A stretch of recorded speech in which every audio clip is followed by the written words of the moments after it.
Welcome, buenos días, Universidad Nacional Autónoma de México, buenos días Facultad de Derecho, buenos días gente de México. Hoy tenemos un gran privilegio de poder platicar con la doctora Gayatri Spivak aquí en la Universidad de Columbia y poder conversar ella sobre su teoría y aspectos generales de ella. Welcome, Professor Spivak. Okay, one thing I should say, mi llamo Gayatri Chakravorty Spivak, Yes. Not just Gayatri Spivak. Yeah. That's, professionally, I have to. Okay, thank you. I have to keep the whole name. Yes, Doctor. I told you once I got in here in your office that I was surprised of all the books you have here. You have Sigmund Freud, you have Goethe, you have Fitzgerald, Gramsci's notebooks, Gramsci, Marx, and law books. What are the main sources of your thought? It's hard to say, because I read theory as if it's creative writing, for not instrumentalizing it, thinking, how can I apply this? Because I am a literary person, and I was given a very thorough education at the University of Calcutta in literary reading. I think of it as imaginative activism. So because I read theory in this way, as if I'm writing the book, it gets internalized. So when I begin to read, I don't know who is influencing me. Sources of thought? I think other people can probably say this better than I can. If they pay attention to my thought, they can tell me by whom I'm influenced. I think that I'm reading. You know what I mean? As to what made my head or my heart, it's hard for me to say. Some people say that you're a Marxist. Do you think yourself as a Marxist? Yes, I think of Marx as my brother. I do think that it is not possible to remain faithful to the text. That's not, just as I said, that's not my way. And you know that I come from a state which has had a left-front government now for 34 years. They've just lost the elections, and we're hoping that they will win again and that the party will reform itself some. Yes. But in West Bengal, to be on the left was, in fact, to be normal.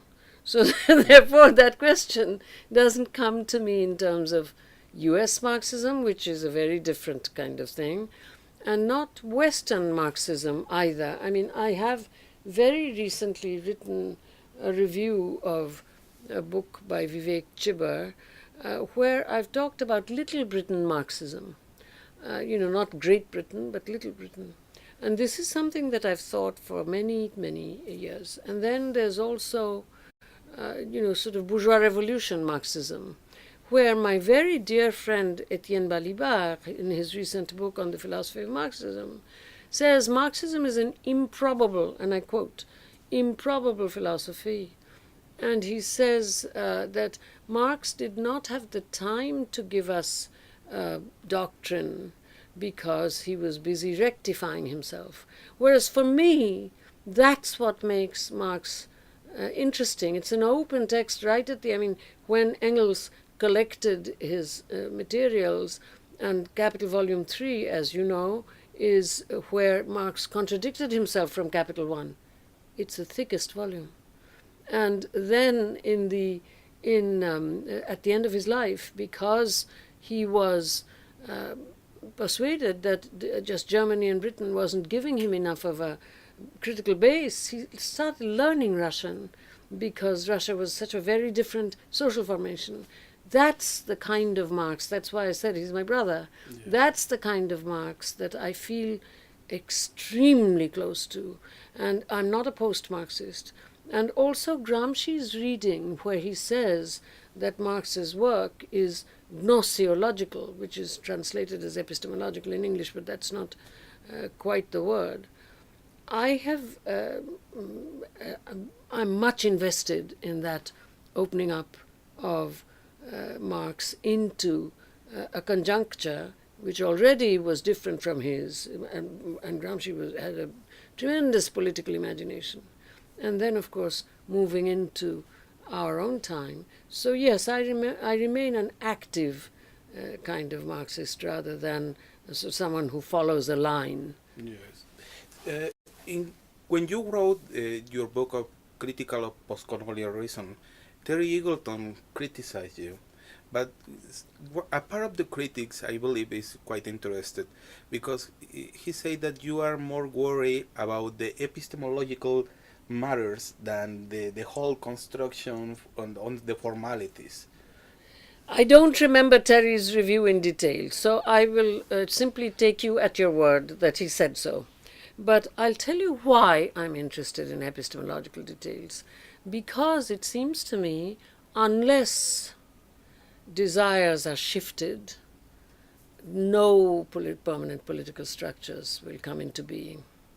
I'll give you some examples. You see, when in Capital One, Marx, as you well know, everybody knows that that book was really vetted. Many people suggested and helped and so on and so forth. And it was written for the implied reader is the working class. And basically there is an epistemological challenge there.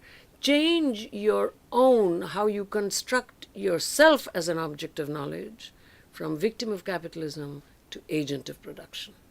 Now, unless there are these, and I've been working with the landless illiterate now, training them, giving time and skill, and also money, but that's a different thing. I don't accept funding because I don't want to be evaluated by people who have no idea as to what it is that one is trying to do. Yes.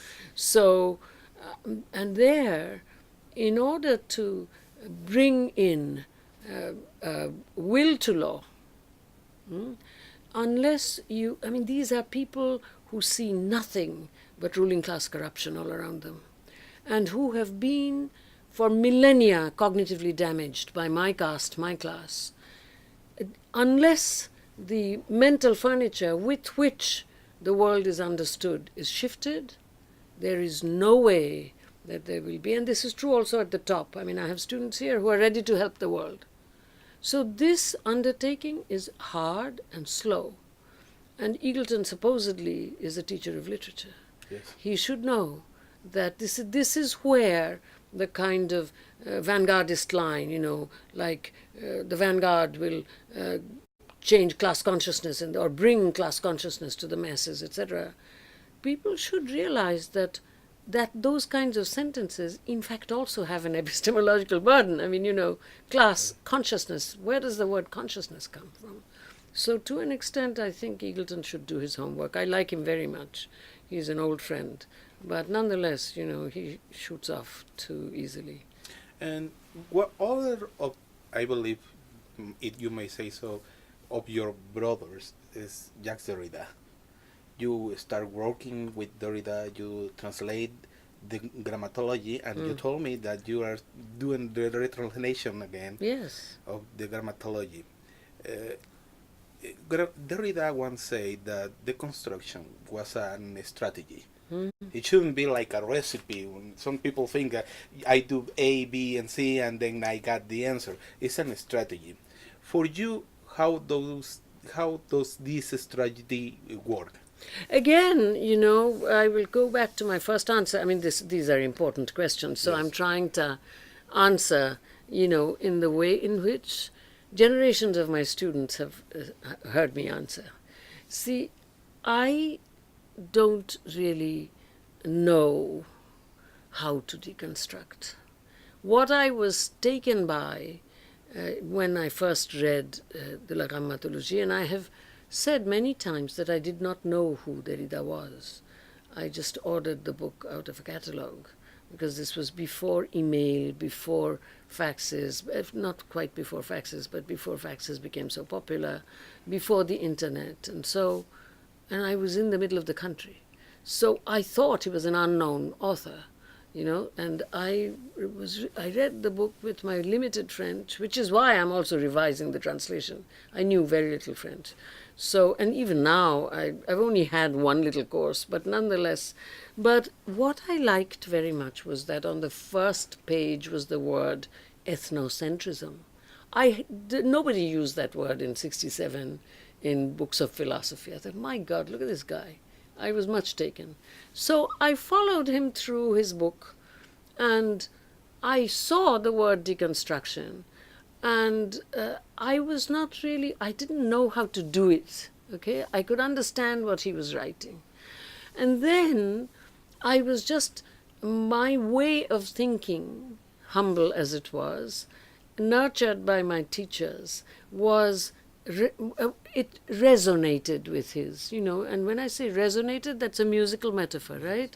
And I'm thinking of the German word Bestimmung, because in the middle, that determination, it's translated into English, but right in the center of it is the word Stimme, voice, sound, music, if you know what I mean. Yeah. So we rang together, as it were, and therefore I always went to all of his lectures and talks because he surprised me every time. I could not make the moves he made, okay?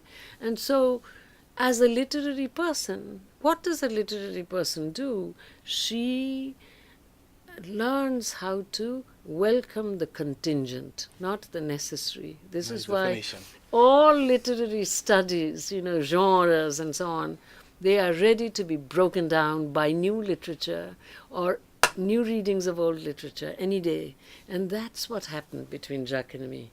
You see, it wasn't like I became a deconstructor. No, because for me, he was a new writer, I met him and I've never had a philosophy course in my entire life, undergraduate, graduate. I met him when he was not yet quite that famous. He was 41 years old. And it was like an adventure.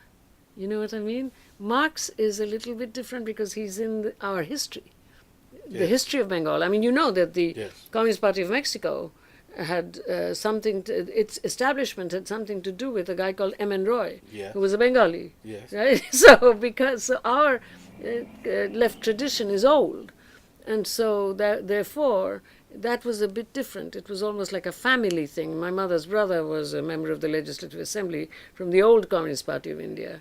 So that's not quite exactly. He gave a capital one to me when I was 15. Yes. Whereas Derrida, it was not something I was expecting.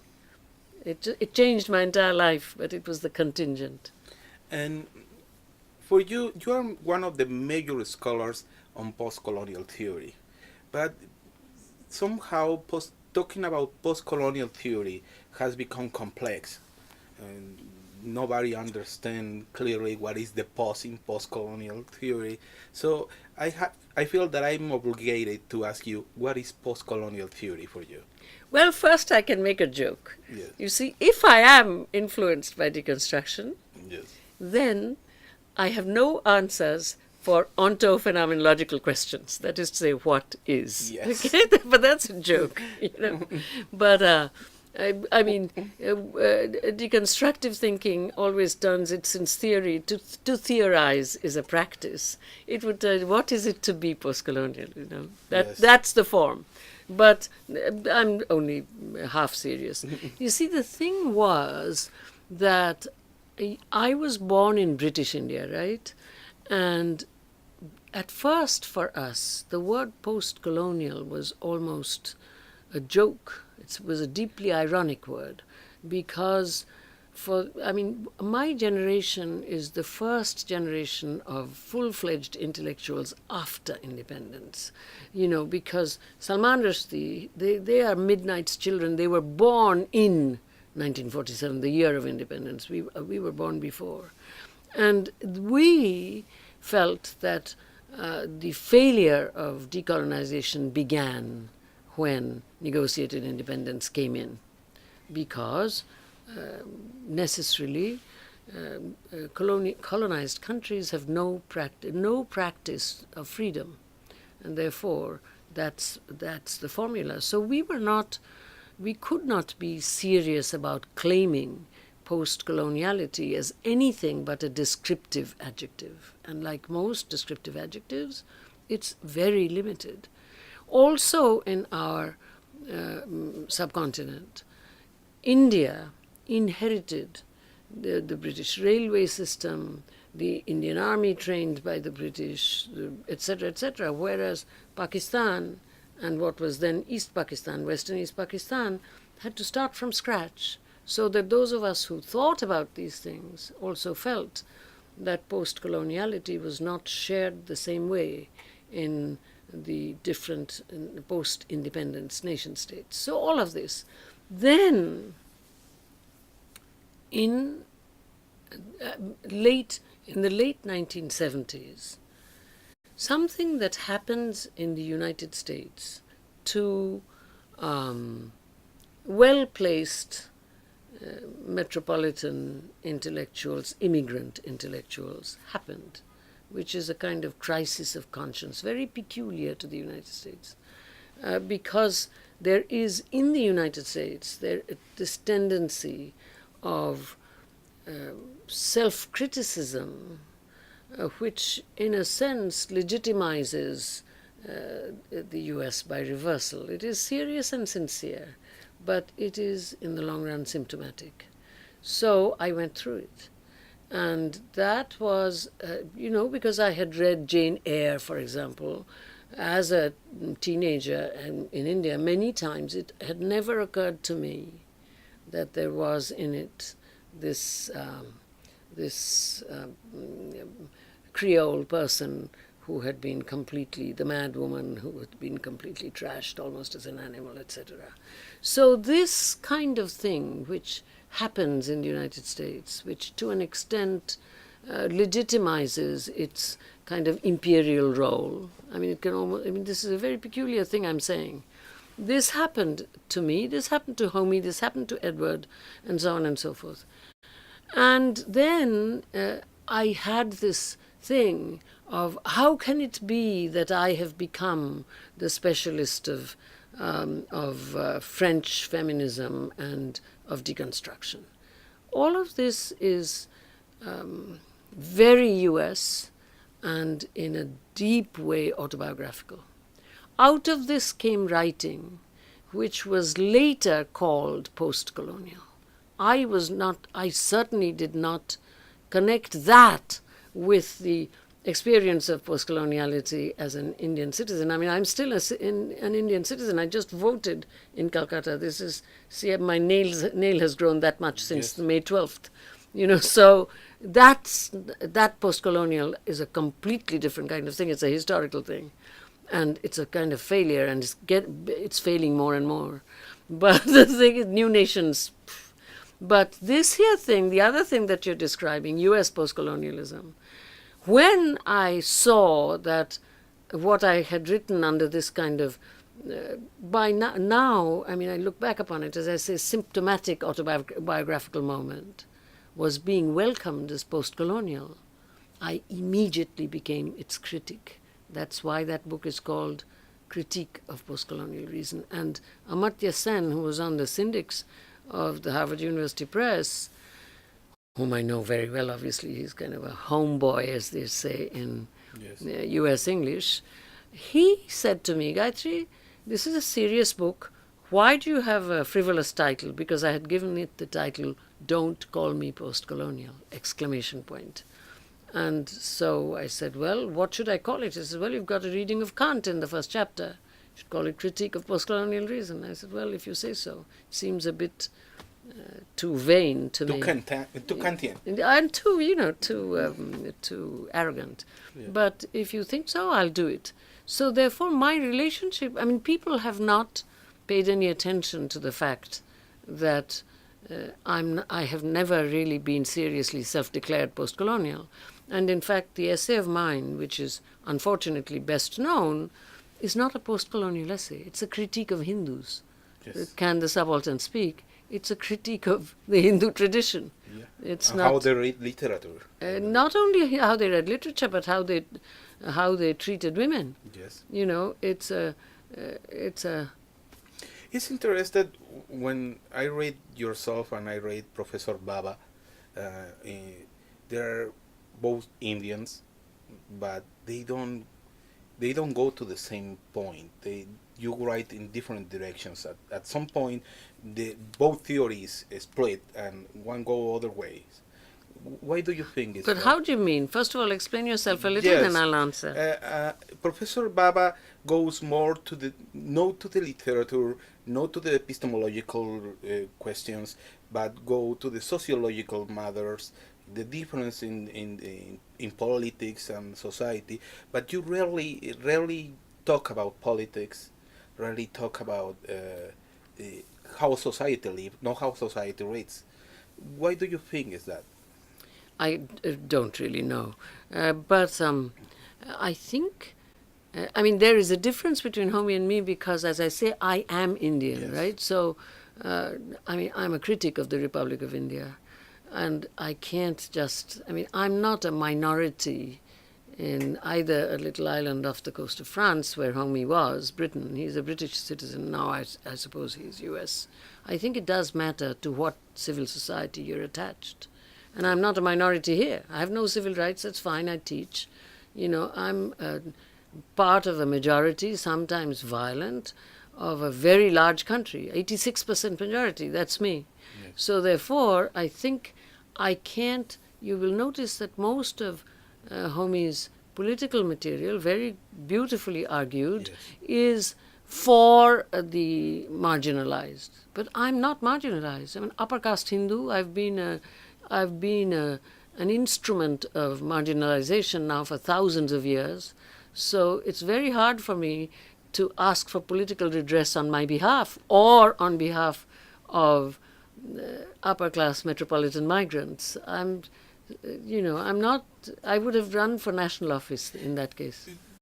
One of the later books you wrote is about education and teaching, which is very beautiful. And you talk about aesthetic education. When I read the title, I must confess, I went back to Walter Benjamin. And you start by defining what is aesthetic. I don't know if you can talk us about what is aesthetic for you. Well, now, first of all, Benjamin, you know that I don't know if you have read the book to the end. It's a big book. But right at the end, I say that I wanted to call this book An Aesthetic Education in the Era of Globalizability. Yes. That's Benjamin, the Yes. Bachite, you know. Yes. And so it has a very deep connection to Benjamin, but not in the aesthetic business, but in the globalizability. Anything can be globalized now, so therefore, what do we do? Aesthetic, you know, I mean, my way is not to offer definitions because theory, I think, is a halfway house and it is always normed by practice, and theorizing is itself a practice, and so therefore, if you offer definitions, you will offer them to be broken. You say that in Candace Subaltern I'm sure, speak. to be used and then to be broken. So therefore, what I do is I offer a kind of rule of thumb. I say, I use the word aesthetic as a kind of citation, right? Because I'm dealing with what kind of mistake should one make with Kant? The Schillerian mistake or some other kind of mistake? Because a mistake is called for. Kant himself made the mistake quite deliberately because philosophizing, which is never defined in Kant except as something impossible, is undertaken. is undertaken. So therefore, that's the critical tradition for me. And so therefore I have to take the word aesthetic because I'm citing, iterating Schiller's book, Aesthetic Education, right? So, but I am talking about aesthetic education in terms of imaginative training for epistemological performance. That is to say, you change the way you know what you are going to know, the object of knowledge. And I've given one example already about the changing from victim of capitalism to agent of production. Another example that I give is, the mother thinks the mother thinks honor, and the daughter thinks reproductive rights. It's an epistemological change. So that's what aesthetic education is. It's not everything. There has to be other kinds of education. But for me, without this, it's not going to. So did everything come back? Mm-hmm. Okay, wonderful. And is it out there? No, it's in the room. Ah, beautiful. I'm very sorry. You see, that's life. You did meet, right? Yeah. So life comes into the conversation. Okay, bye-bye. Tomorrow. Yes. And you use a very beautiful term in that book, which is imaginative training. Well, that I just used it. Yes. I believe that in most of your books you do that, particularly in the book Critical Postcolonial Reason, when you talk about Frankenstein, about how we can understand it in another way, and how we can understand the woman's position about compared to Frankenstein the monster. I see that as the task of the literary teacher. And the literary for me has a very, very big meaning. It's a meaning, it's not a definition, but it's something I work by and with. It is the ability to be suspended in someone else's web of being, thinking, acting, etc., be woven into someone else's web. And I'm using the word web for texere, textile, right? Because if you say text, people think it's like words in a book. But web, World Wide Web. So, yes. to an extent. That is, for me, a imaginative training. And you see, there is one kind of imaginative training about which I don't write, because I'm really learning there still after 30 years, which is the work with the largest sector of the electorate in India. And that, 30 years of time and skill, but the answers are not yet clear to me. Just now, for example, I'm engaged in a certain kind of agricultural work. Okay? I don't want to specify very much more because it's not happened yet. I've talked to officers, this, that. Yes. What I found to begin with was that the guy there I have 6 schools, has had only 4 years of education, but extremely smart and wanting to be a leader. Unfortunately, that's the person I have trained least, because I train teachers. And someone who has had 4 years of education, only elementary school, is not among the teachers. So he's also impatient and he's not there. I give very long training sessions. He's not there. On the other hand, he's leaderly.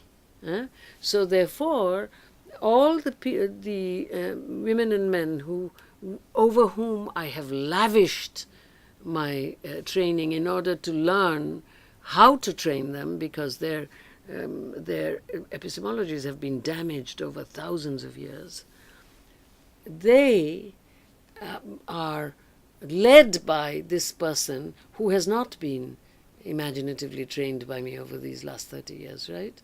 He's my friend. I ride on his motorcycle, but he's not sitting there when I'm kind of training desperately to see how can I get to them.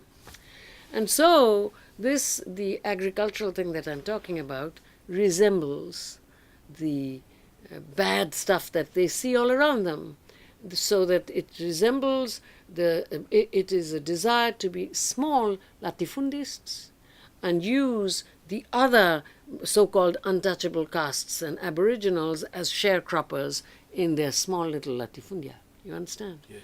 And so, on the other hand, the ones that I have trained, they know that there's something wrong with this. Because for 30 years I've been trying to train their imagination to think of the Indian poor as one, equal but not the same, right? And not be prejudiced against all of these different kinds of caste groups that exist on the subaltern level. People don't ever think about this or talk about it or anything. And so I have come face to face with this, and now for a couple of months these conversations are taking place. Okay, now, and I'm there all the time, right? When I went to, I'm a Rosa Luxemburg style social democrat, all right? So I'm not an anarchist. So, and I think it's a kind of elite, I'm not Bakunin, I'm reading Bakunin again, and it's amazing the difference between him and Marx, who's still, and then Luxemburg is revising them at the beginning of the Massenstreich. And anyway, so I go to the survey office, okay? I'm a citizen after all. And this guy, the guy who's now in the survey office, is in fact a man whom I have known since he was the lowest level civil service worker. He has an MA in political economy from my university, University of Calcutta. And the guy who taught him has written on my stuff. So this guy, it still thinks, this guy in the survey office. So he's like incredibly excited by what is happening in this agricultural thing that I'm not telling you anything in detail. And so he's calling. And then I say, hey, hold it, because the people are not yet quite prepared, eh? So, because this is what came out first. And so he's saying, oh, so you haven't done the work. And then I said, hold it. When I write, you've read my work in English. When I write the sentence, institutional change is neither isomorphic nor isotemporal with subject formation. What do you think I'm talking about? You think I'm different? Because we are speaking in Bengali, right? You think I'm different when I'm working in those villages from what I write in a sentence in a book of theory written in English? Didn't you pay any attention to this? That's what I'm talking to you about. Yes. It's not that's imaginative training, see what I mean? And so it takes time. That's all. Yeah. This long example I gave you, because you won't find it in a book, because if I start writing about this for academics, then I will myself not be able to learn anything. I have to remain focused in order to learn how to do this. Actually, you say there is a writing you wrote about who will educate the educators. Yeah, but that's Marx. Yeah, you retake Marx, and you say that it's not, as Marx said, it's not only important reform in teaching, but in learning. That's the important matter. I may have said it. I don't remember everything I have written, so I'm sure I said it. Sounds like me. And the other question is, you wrote a very famous book, which is Can the Subaltern Speak? And most people I have talked with them, they don't know if you say they can speak or they can't speak. So I have to make the question, can the subaltern speak? Well, that's why I kept it a question, first of all. And I did say in there, the subaltern cannot speak. Okay? There are many things to be said about this. It was a statement of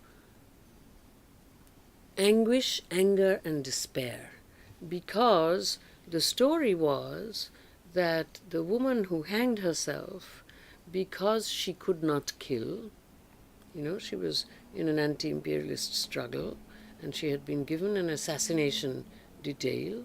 She could not kill, and so she did what the group required. She killed herself.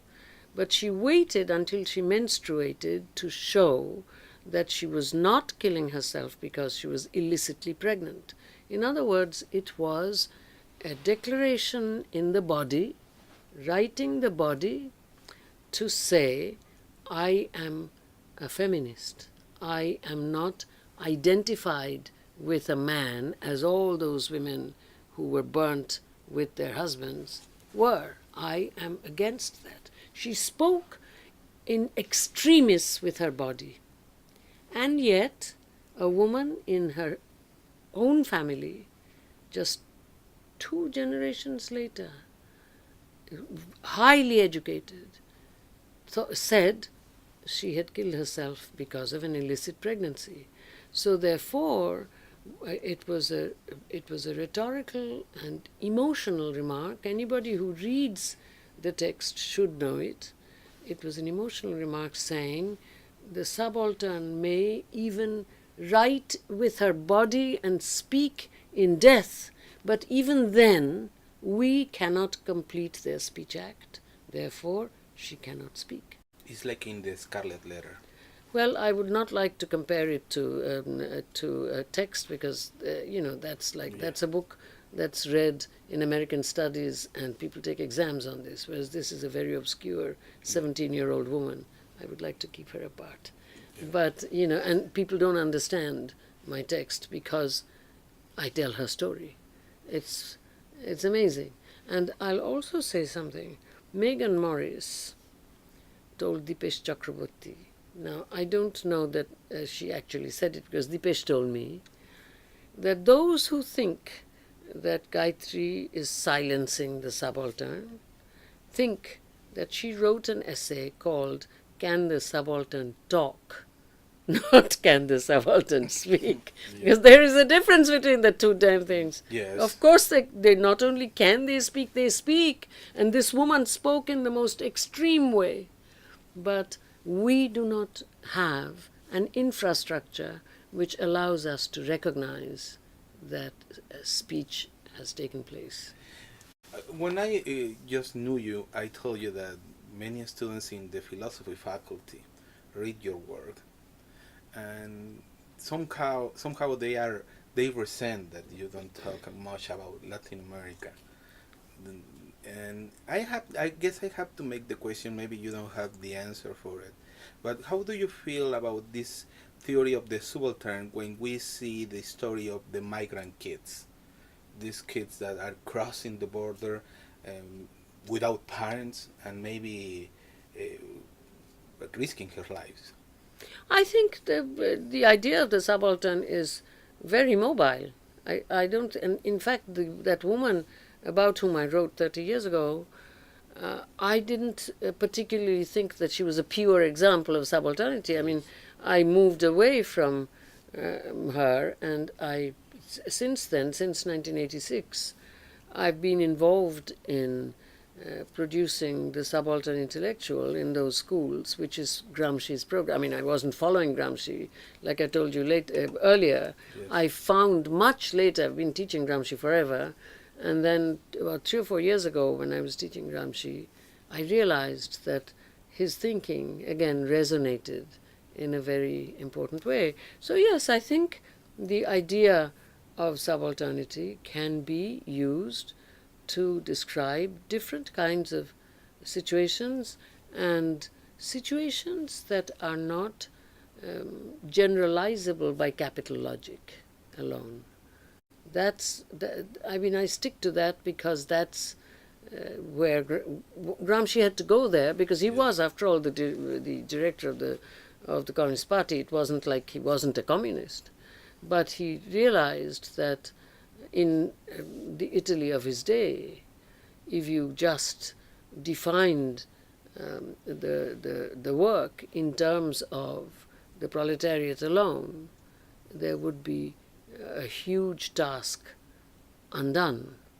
And that's why it became so interesting for the Indians, because there also colonialism and capitalism are not quite the same thing. There can be capitalist colonialism, but there are very subtle differences. And so the idea of the subaltern came in handy. But the idea of the subaltern is certainly movable. It goes all over the place. I mean, the Occupy Wall Street guys that subalternization, right? I mean, removal from the structures of the welfare state. That is also a certain kind of subalternization. So subaltern doesn't describe a poor person, it doesn't describe an oppressed person, it does not describe a marginal person. It's a very specific thing. It's a position without identity, and it is a separation from any of the structures of social redress, and an impossibility for struggle to be recognized as such. These are things, and I will say this, we are not interested in preserving subalternity. Subalternity should be destroyed, so that it can be constantly inserted into the circuit of an active citizenship. It's a very different ballgame. This is why so-called paperless immigrants are absolutely the new subaltern, not just their children. Children, of course, children even more. But so, yes, the idea of the subaltern is a useful idea that can travel all over the place. You are a quite prestigious feminist or defender of the feminism, but another time, the word feminism is complex. What is feminism for you?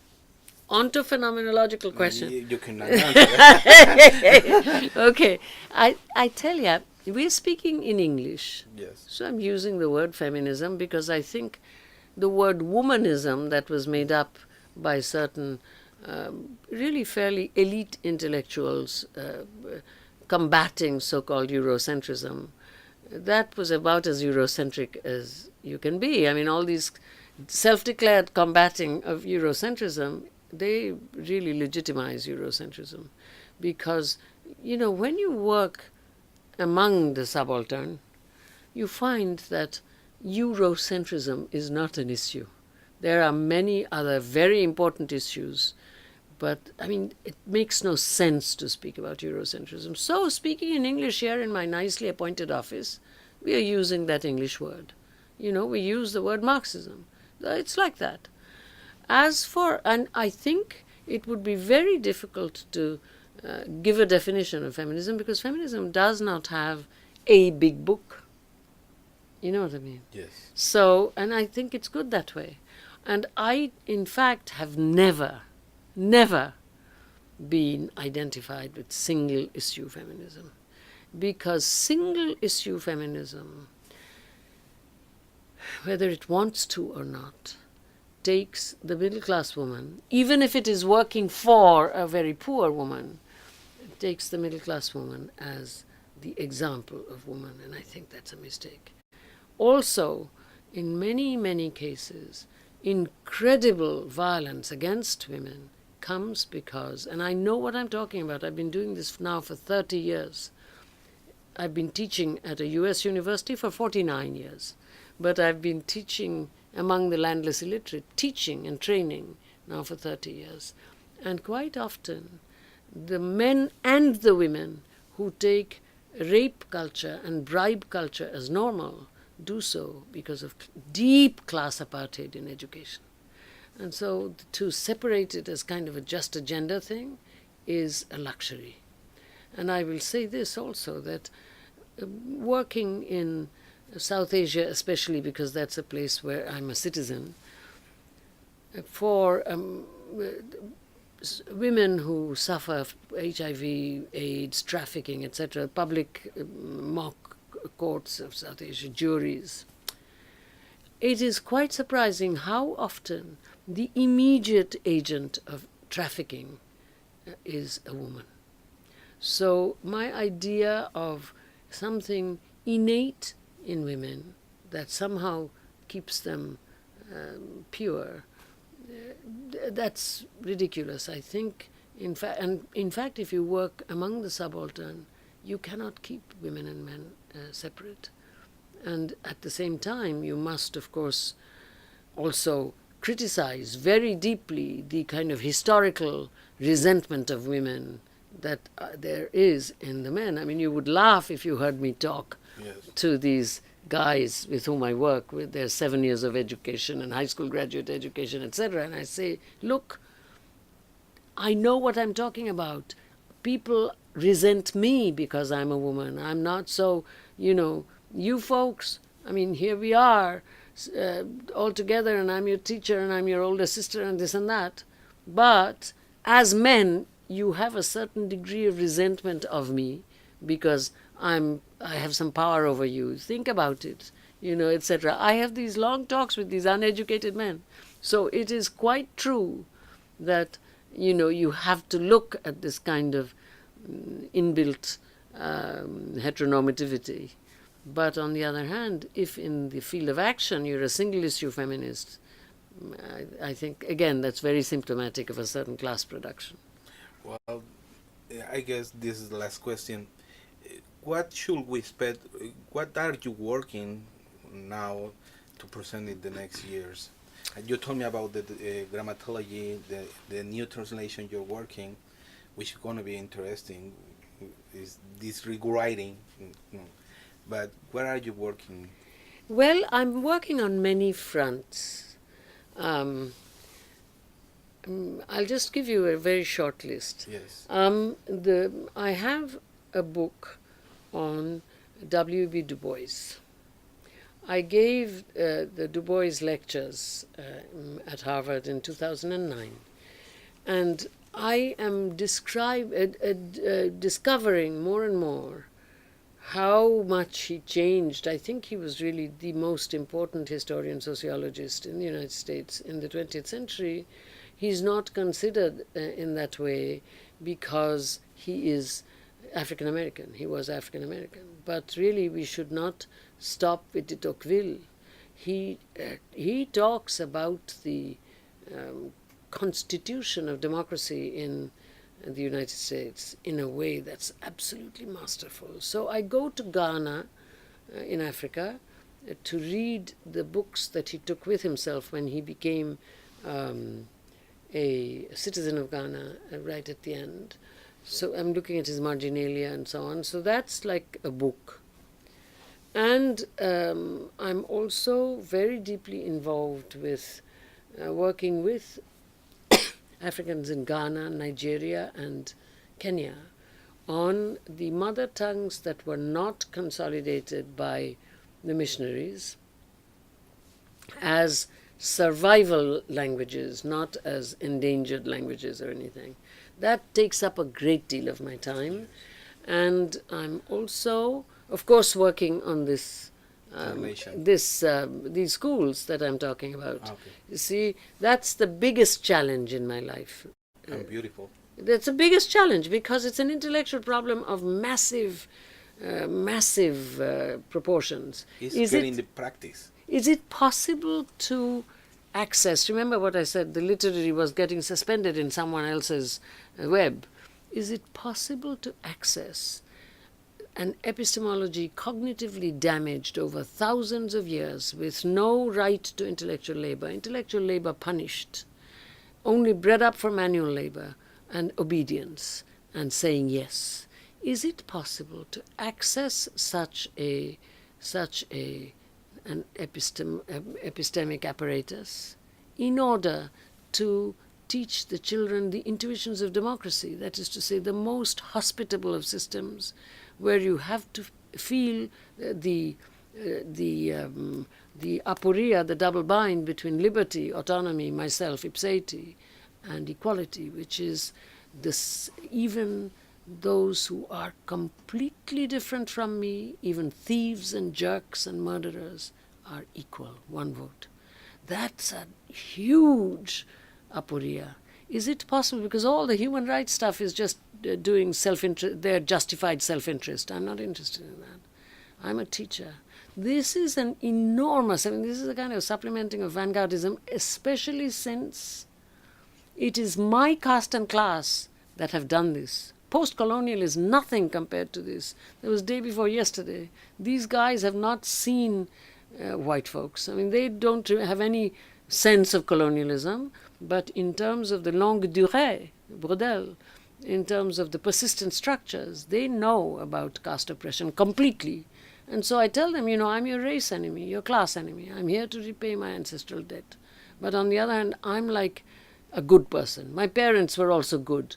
What do you think 2 generations are in the context of 5,000 years? Don't trust me and stop needing me, because I'm not your friend, I'm your enemy.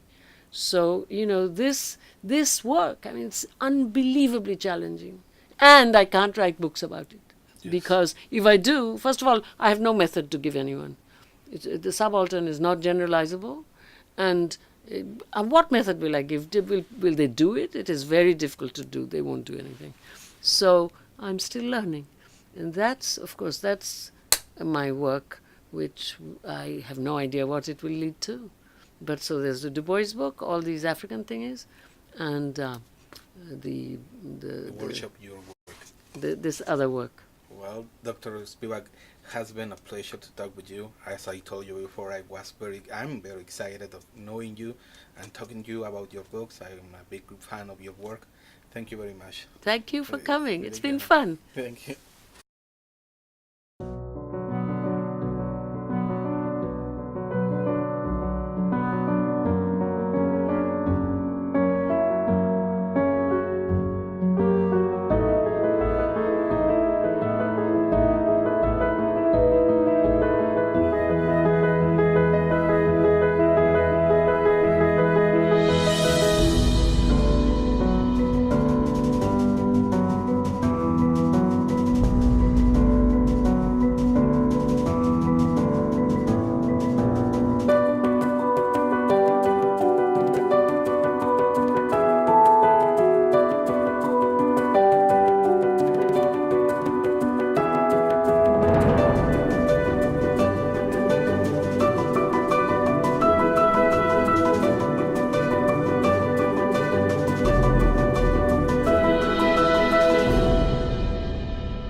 I'm much invested in that opening up of Marx into a conjuncture which already was different from his, and Gramsci had a tremendous political imagination.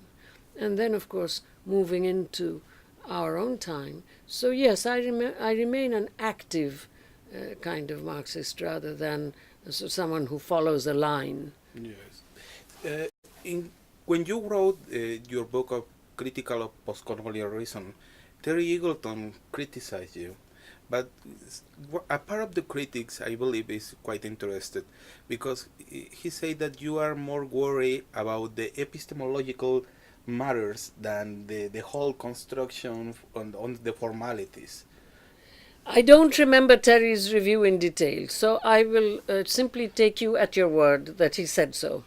But I'll tell you why I'm interested in epistemological details. Because it seems to me, unless desires are shifted, no permanent political structures will come into being.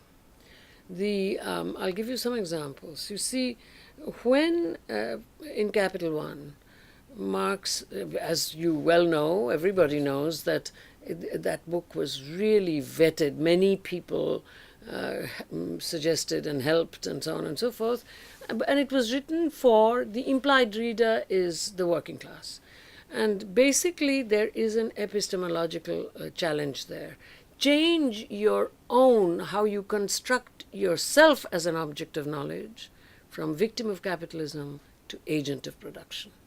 Now, unless there are these, and I've been working with the landless illiterate now, training them, giving time and skill, and also money, but that's a different thing. I don't accept funding because I don't want to be evaluated by people who have no idea as to what it is that one is trying to do. Yes. So, and there, in order to bring in will to law, unless you, these are people who see nothing but ruling class corruption all around them, and who have been for millennia cognitively damaged by my caste, my class.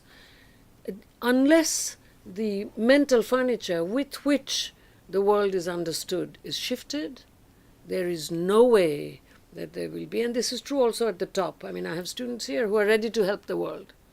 So this undertaking is hard and slow. And Eagleton supposedly is a teacher of literature. Yes. He should know that this is where the kind of vanguardist line, like the vanguard will change class consciousness or bring class consciousness to the masses, etc. People should realize that those kinds of sentences, in fact, also have an epistemological burden. I mean, class consciousness, where does the word consciousness come from? So to an extent, I think Eagleton should do his homework. I like him very much. He's an old friend. But nonetheless, he shoots off too easily. And what other of, I believe, you may say so, of your brothers is Jacques Derrida. You start working with Derrida, you translate the grammatology, and you told me that you are... Of US Marxism, which is a very different kind of thing, and not Western Marxism either. I mean, I have very recently written a review of a book by Vivek Chibber, where I've talked about Little Britain Marxism. Not Great Britain, but Little Britain. And this is something that I've thought for many, many years. And then there's also, sort of bourgeois revolution Marxism, where my very dear friend Etienne Balibar, in his recent book on the philosophy of Marxism, says Marxism is an improbable, and I quote, improbable philosophy. And he says that Marx did not have the time to give us doctrine because he was busy rectifying himself. Whereas for me, that's what makes Marx interesting. It's an open text right at when Engels collected his materials, and Capital Volume 3, as you know, is where Marx contradicted himself from Capital 1. It's the thickest volume. And then at the end of his life, because he was persuaded that just Germany and Britain wasn't giving him enough of a critical base, he started learning Russian, because Russia was such a very different social formation. That's the kind of Marx, that's why I said he's my brother. Yeah. That's the kind of Marx that I feel extremely close to. And I'm not a post-Marxist.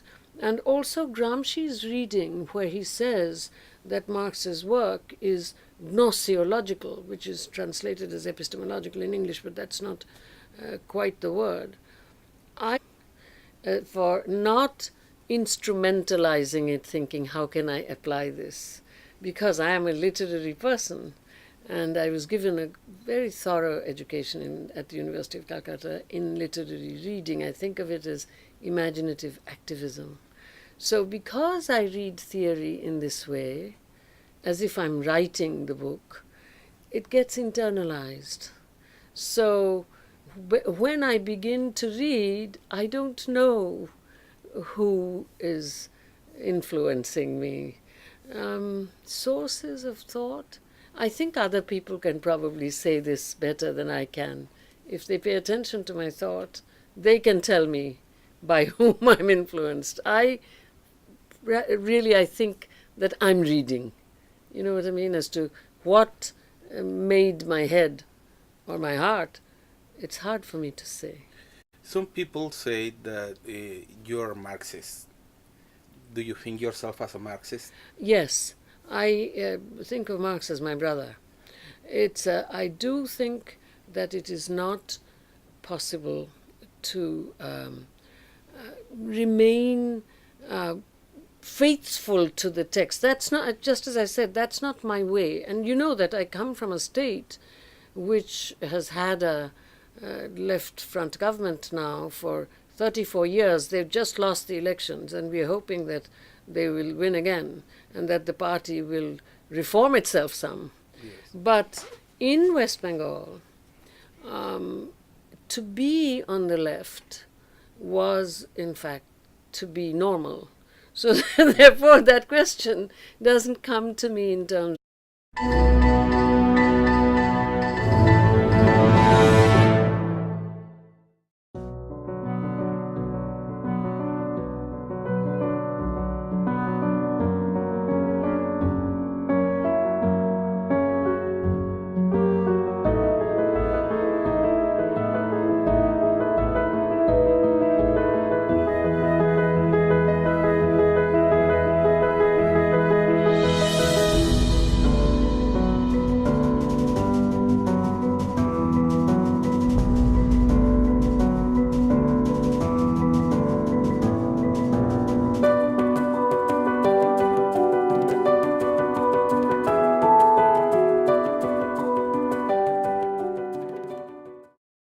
Welcome. Buenos días, Universidad Nacional Autónoma de México. Buenos días, Facultad de Derecho.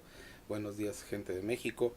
Hoy tenemos un gran privilegio de poder platicar con la doctora Gayatri Spivak aquí en la Universidad de Columbia y poder conversar ella sobre su teoría y aspectos generales de ella. Welcome, Professor Spivak. Okay, one thing I should say, mi llamo Gayatri Chakravorty Spivak. Yes. Not just Gayatri Spivak. Yeah. That, you know, professionally, I have to. Okay, thank you. I have to keep the whole name. Yes. Doctor, I told you once I got in here in your office that I was surprised of all the books you have here. You have Sigmund Freud, you have Goethe, you have Fitzgerald, Gramsci's Gramsci, Marx, and law books. What are the main sources of your thought? It's hard to say, you know, because I read theory as if it's creative writing.